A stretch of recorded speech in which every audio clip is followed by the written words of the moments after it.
Bonsoir à tous, il est 19h à Tahiti, 19h30 aux Marquises et 20h au Gambier. Voici les titres de ce journal. Une famille de Papineau est sinistrée après un glissement de terrain. Hier, leur atelier de menuiserie est entièrement détruit. Heureusement, il n'y avait personne à ce moment-là. Les fortes pluies et les rafales de vent se sont calmées aujourd'hui. 9 Français et 8 Haïtiens de moins de 16 ans dans le projet Héritage pour former les champions de surf de demain. Entraînement en Polynésie et dans l'Hexagone. Mais l'autre soutien fondamental, ce sont les parents. Présents pour le moral, la logistique et le financement, ils sont aussi les premiers fans de ces graines de champions. Et pour en parler, Max Wasna, président de la Fédération tahitienne de surf, est notre invité ce soir. Il nous parlera des objectifs de la Fédé. Les cinémas de Tahiti tiennent bon face aux plateformes de streaming avec 230 000 entrées en 2024. Elles retrouvent leur fréquentation d'avant Covid. Les blockbusters sont des moteurs, mais les spectateurs cherchent aussi toujours l'expérience des salles obscures. Et puis place à la rubrique Fénois d'avant, comme chaque dimanche. Cette semaine, découverte ou redécouverte de la préparation des bananes séchées aux Marquises. C'était en 2003. Merci d'être avec nous. Mais avant de développer ces titres, ces dramatiques accidents de la route, cette nuit, 2 scooteristes ont perdu la vie. À Bora Bora d'abord, un homme de 38 ans a changé de voie pour une raison indéterminée hier soir à Whanui, à 100 mètres des quais, et a heurté de plein fouet une voiture qui arrivait en face. Le scooteriste est décédé au cours de la nuit des suites de ses blessures. Et à Wahine, un homme de 48 ans a été retrouvé décédé ce matin à 8h30 dans un caniveau à côté de son 2 roues dans la commune de Fiti. Pour les 2 accidents, des enquêtes et des analyses toxicologiques sont en cours. Il s'agit des premiers décès sur les routes cette année. Nous vous en parlions hier, un glissement de terrain a détruit un atelier de menuiserie à Papineau. Les propriétaires étaient heureusement absents au moment des faits, mais l'inquiétude demeure dans le quartier familial. Kaline Liénard, Jérôme Lee. Un drame évité par on ne sait quel miracle. La terre a détruit l'atelier de menuiserie d'Edgar, mais elle a épargné la maison où ses beaux-parents, âgés de 75 ans, ont toujours vécu. Hier après-midi, c'est passé vers 14h, 14h30. On les a invités de venir à la maison manger, partager un repas, quoi. Comme ils avaient des invités de Bora. Et puis on nous a appelé qu'il y avait un éboulement, mais je ne pensais pas autant que ça, quoi. Mais arrivé sur place, plus rien. Toute une vie de travail anéantie. À 58 ans, Edgar a perdu la totalité de ses appareils de menuiserie. Des millions de francs ensevelis en quelques secondes. Pour le déblaiement, Edgar attend des nouvelles du maire de Hitiautera. Il nous a dit qu'ils vont se réunir d'abord lundi matin pour voir ce que la mairie peut nous apporter déjà. Puis on va attendre le reste, on verra. C'est un peu dur pour repartir à zéro. Il faut trouver maintenant des terrains où il y a... Vous cherchez, et puis il faut investir encore des millions. C'est Mahea, la nièce et voisine du couple, qui les a alertés. En 20 ans, elle n'avait jamais connu d'éboulement dans ce quartier. La gendarmerie leur a conseillé d'évacuer, alors elle s'organise comme elle peut. Pour mon papa qui est malade, que je m'inquiète le plus. Pour l'évacuer? Voilà, pour l'évacuer, ça va être difficile et tout. Vous avez déjà prévu au cas où? Oui, on a déjà... hier, après tout ce qui s'est passé, oui, on a appelé sa maman qui habite à Punavia. Elle peut le recevoir avec ma mère. On attend l'infirmier par rapport à mon papa si on peut le déplacer ou pas. Pour les habitants à flanc de montagne, comme à Papineau, la vigilance est de rigueur à chaque saison des pluies, car le risque d'éboulement peut survenir à tout moment et n'importe où. Préparer les futurs champions de surf polynésiens pour les compétitions internationales, c'est l'objectif du projet Héritage porté par les fédérations françaises et tahitiennes de surf. Destiné aux moins de 16 ans, il rassemble des jeunes de l'Hexagone et de Tahiti. Mais accompagner ces espoirs demande un investissement considérable. Entraînement, voyage, planche, les parents sont un soutien fondamental. Toulourou Guérard, Teivaribé. Ils n'ont que 12 et 16 ans, mais déjà un pied dans le haut niveau. Liam Chamkoua et Reipoe Chapelier incarnent la nouvelle génération du surf polynésien. Tous deux ont défendu les couleurs du Fénois au championnat du monde ISA. Reipoe Chapelier s'y classe 7e mondial en U18 et 13e en U16. Un déplacement rendu possible grâce au soutien de la Fédération tahitienne de surf. C'est incroyable tout ce qu'ils font pour nous. Là, pratiquement tous les déplacements, c'est eux qui payent. Ça nous aide beaucoup, nous, parce que moi, je ne pourrais pas voyager autant s'ils ne payaient pas. Et ouais, même les coachs et tout, c'est des bons coachs qui nous fournissent. Même objectif pour sa carrière, Liam vise un titre mondial. Le jeune Eito boucle la saison 2025 avec un doublé, champion de Polynésie et vainqueur de la Coupe de Tahiti en U16, aux côtés de son père, premier supporter et entraîneur. Peut-être que les autres coachs ne vont pas être à fond pour toi s'il y a quelqu'un d'autre avec eux, alors que tes parents, c'est sûr qu'ils vont te soutenir jusqu'au bout et jusqu'à la fin. Une saison de compétition à l'international peut coûter plus de 2 millions de francs. Accompagner ces jeunes talents demande une implication sans faille des parents. On a été obligé de s'adapter, d'adapter un peu tout le calendrier familial autour des compétitions, autour des voyages aussi. Et le fait d'habiter à Moorea, ouais, c'est un petit peu compliqué. Heureusement, on a la chance d'avoir un partenariat. Reipoe, elle est sponsorisée, donc on peut passer la voiture et les billets passagers pour pouvoir venir faire les compétitions athlétiques. On fait de notre mieux, bien évidemment. Je pense que l'important, c'est de partager du temps avec eux si on peut. Et ça va faire beaucoup la différence. Donner du temps pour ses enfants, c'est important. Dans le cadre du projet Héritage, porté par les 2 fédérations de surf, 9 Français et 8 Haïtiens de moins de 16 ans bénéficieront d'un stage d'entraînement à Rongiroa début février. Objectif, former la relève franco-tahitienne pour les Jeux Olympiques de 2028 et 2032. Et pour en parler, Max Wasna est avec nous ce soir. Bonsoir. Bonsoir. Vous présidez donc la Fédération tahitienne de surf. Quel bilan vous faites de ce projet Héritage à l'issue de la première année? Avant tout, je voulais souhaiter bonne année à toute la Polynésie et spécialement le monde du surf. Pour le projet Héritage, disons que c'est un projet qui a tout son sens grâce aux Jeux Olympiques. Il y a eu à Te Ahupo et la victoire de Kaoli. Jérémy Flores a mis ce projet-là en place et a été voir les ministères en France et ici avec Nahima, que je remercie. Et nos 2 fédérations pour faire une seule, on va dire comme une seule fédération, mais pour pousser ces jeunes. Et on voit les résultats en un an déjà. Ils ont ça marche. Ça marche. Quels sont les objectifs pour la fédération cette année et aussi l'année prochaine, puisqu'il y aura les Jeux du Pacifique en 2027?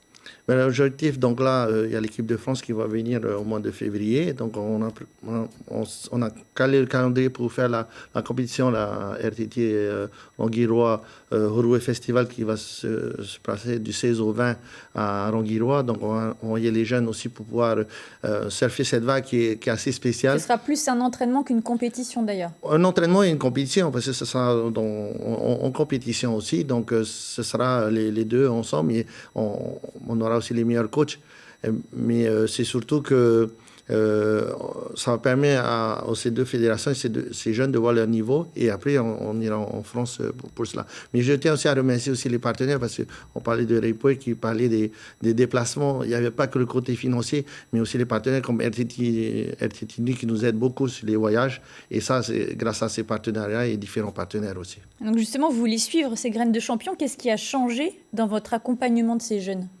Ce qui a changé, c'est de monter le niveau encore plus, donc avoir un meilleur encadrement.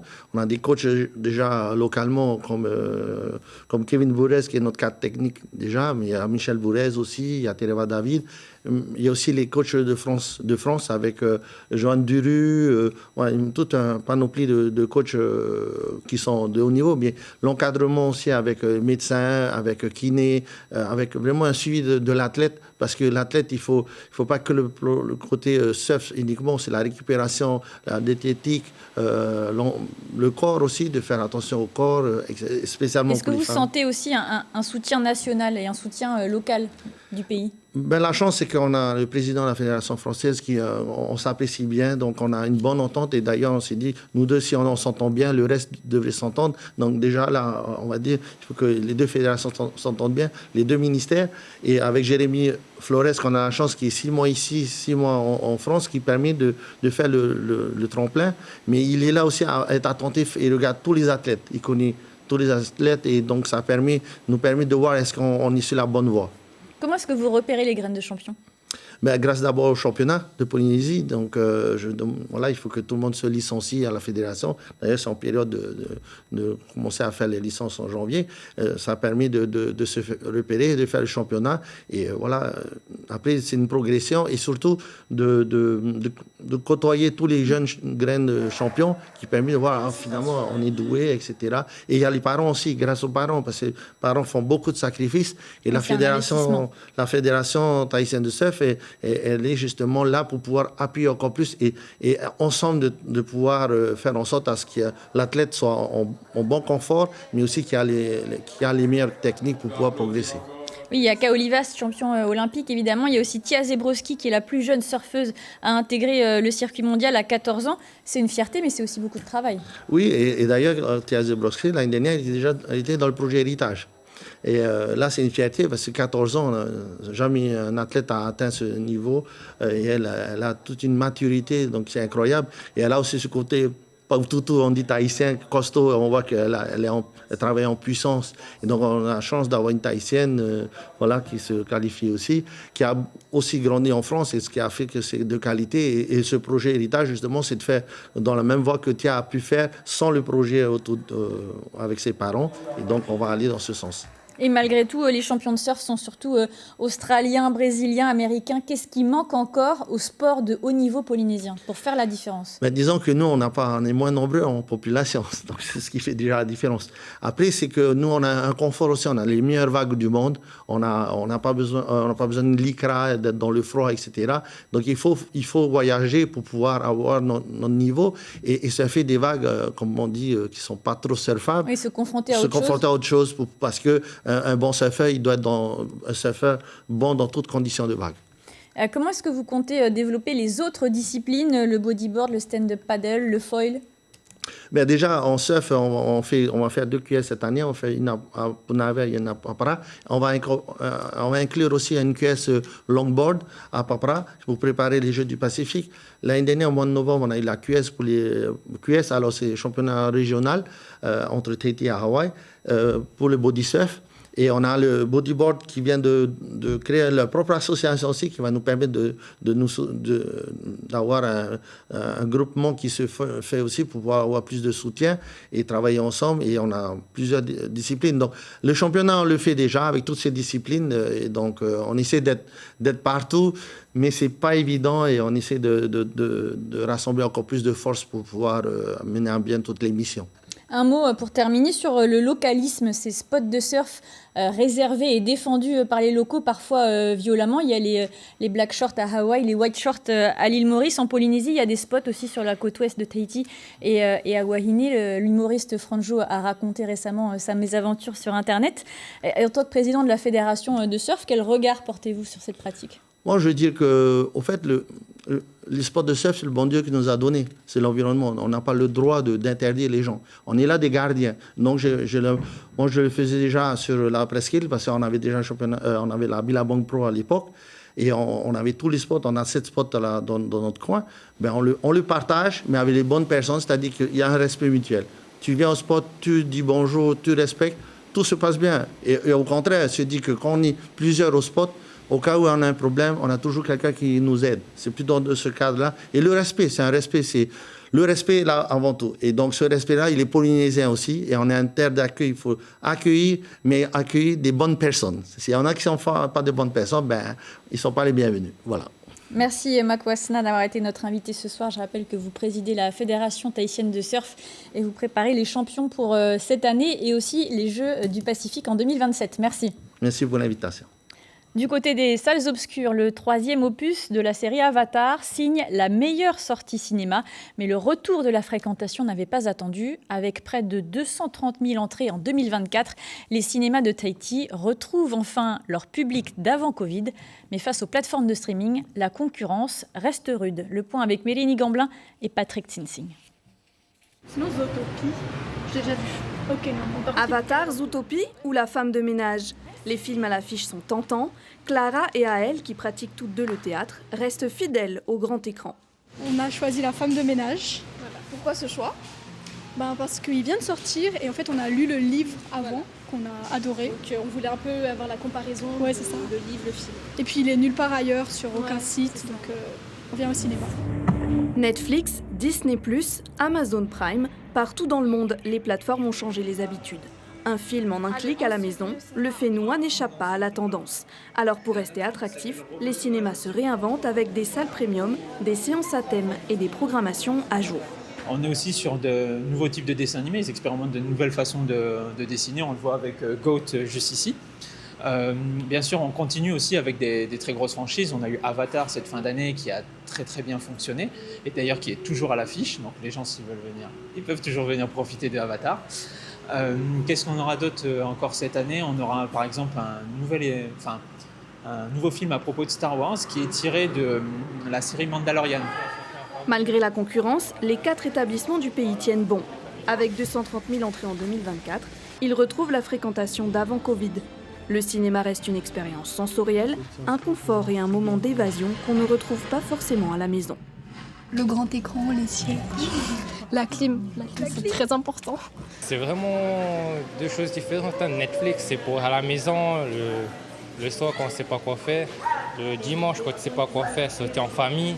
On sort tout le monde, on va au cinéma, on mange. Et voilà, c'est le côté sortie famille. Pour finir la semaine, un bon dimanche comme ça, en silence, dans un petit film, popcorn et voilà. Quoi demander de plus? Si le romantisme a peu à peu quitté les salles obscures, le popcorn et autres gourmandises font toujours recette. En bref, l'école Airways Aviation l'ESMA à Montpellier est en liquidation judiciaire.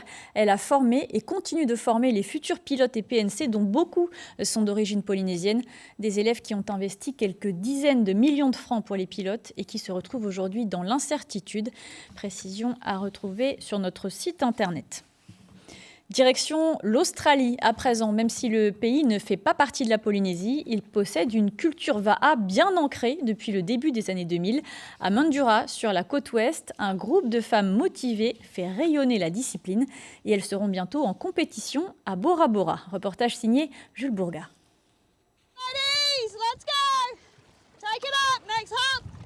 Les consignes sont en anglais, mais le savoir-faire est polynésien. Mitchell est montée sur un va'a pour la première fois en 2001. Elle n'en est jamais redescendue. J'aime être dans l'eau, j'aime faire du sport et j'aime la culture. Il y a beaucoup de traditions autour du va'a. Respect pour chacun des rameurs. On doit prendre soin du bateau et le bateau prendra soin de nous. Sur la côte ouest de l'Australie, il y a de la vie sous l'eau. Et comme souvent chez nous, c'est la houle du sud-ouest qui ramène les vagues. J'adore glisser sur les vagues. Surfer avec 5 autres personnes, c'est trop bien. On a de bonnes vagues ici. C'est spirituel en quelque sorte. Ce que j'aime, c'est cette influence polynésienne, cette façon de ne faire qu'un avec le va'a. Je pense que ça nous connecte à l'océan. Une connexion et un esprit de compétition. 4 des rameuses du jour sont qualifiées pour la Talifit Va'a Race à Bora Bora dans quelques mois et elles ne comptent pas y faire figuration. 75 for 4 minutes.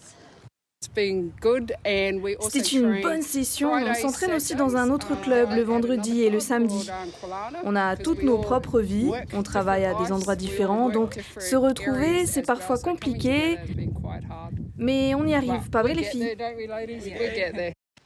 En attendant le mois d'avril et ce voyage en Polynésie française, les rameuses s'en tiennent à leurs habitudes, de la régularité, mais aussi et surtout de la bonne humeur. Voilà la recette gagnante de ce club de va'a australien, aux couleurs de Shell Va'a certes, mais unique en son genre. Retour en Polynésie, comme chaque dimanche, place à présent au voyage dans les archives de l'actualité. En 2003, Éric Monod avait suivi la préparation des bananes séchées à Hivaoa aux Marquises, bonnes pour la santé, tout en éveillant les sens des gourmands. C'est le Fénois d'avant.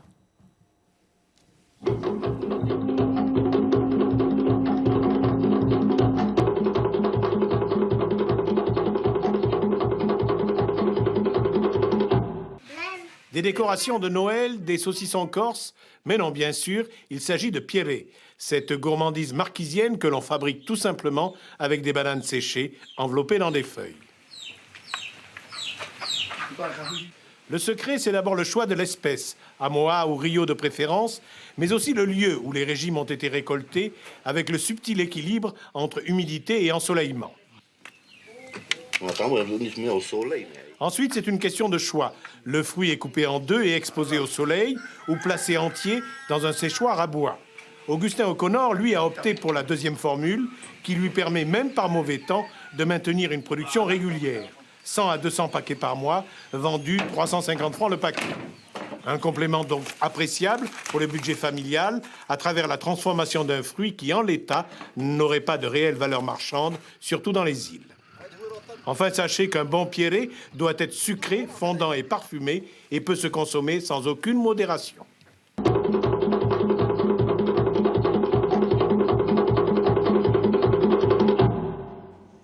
Avant de refermer cette édition, je vous en rappelle l'information principale. Les 2 premiers morts sur les routes polynésiennes la nuit dernière. 2 hommes se sont tués en scooter. L'un à Bora Bora s'est déporté hier soir et a heurté une voiture qui arrivait en face. Il est décédé quelques heures plus tard des suites de ses blessures. Il avait 38 ans. Un autre homme de 48 ans a été retrouvé mort ce matin, tombé dans un caniveau de Wahine à côté de son scooter. 2 enquêtes sont en cours pour déterminer les circonstances exactes de ces drames. À suivre, le film A Good Person avec Morgan Freeman, puis le documentaire Il était une fois le triomphe de la fantaisie. L'information locale continue dès demain matin, 6h en radio, avec Tawarili et Elodie Largenton. Demain soir à cette même place, 18h30, c'est le retour de Vito Tapo, 19h Maluki Duri. Très belle soirée sur la première, à bientôt.